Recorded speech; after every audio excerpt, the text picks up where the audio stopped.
Ako, dati lang, patuloy lang sa conviction. Pagka may kailangan sa ano, siguro pag nandito sa may kailangan, siguro na tayo nagbabaho.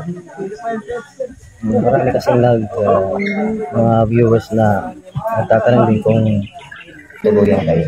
Depende po naman yan kasi nakadyan sa decision. Hindi na rin pwede i-force yung bata sa ano. Si bata pa naman. At at times pang mga tayo. Ito ang panahon, sabi nyo nga. Hindi tayo nagmamadali. At yun lang. Abangan nyo lang basta sa vlog. Kasi maraming may mga update naman dun, diba? Ay, oo naman. Maraming kinikinig kasi yung mga viewers, dami sila na gusto nila talaga magkatuluyan kayo na yung hanggang sa dumating yung tamang ilag nila. Mas gusto talaga nila na kayo magkakatuluyan. Hindi talaga mahirap sa iyo. Hirap sa kasi mahaba pa ang panahon. Nasa Diyos na ang bahala kung ano mangyayari sa lahat. Kasi sabi din sa mga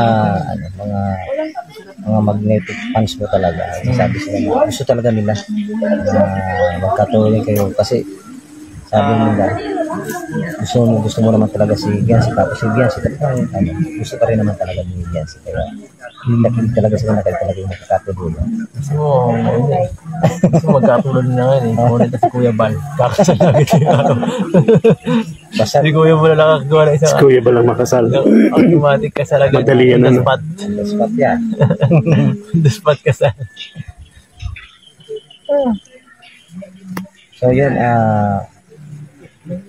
ano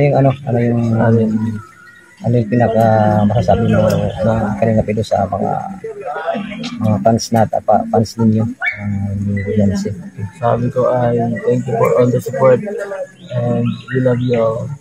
At yan, sana ay huwag kayong basta magsawa sa support sa amin. At siyempre dito lang kami para gawin yung best namin para mapasaya rin yung viewers at mabawasan yung stress niya. Abang-abang na lang po sa mga susunod na episode.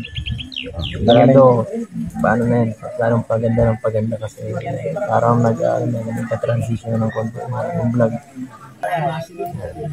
Abangan nyo, actually may episode pa naman dapat ngayon yung sa dagat na hindi pa na-upload yung Kalingap Pag. Ewan ko lang kung i-upload next week. Abangan. Tagal na yun eh. Bago pa sila umalis ng Taiwan.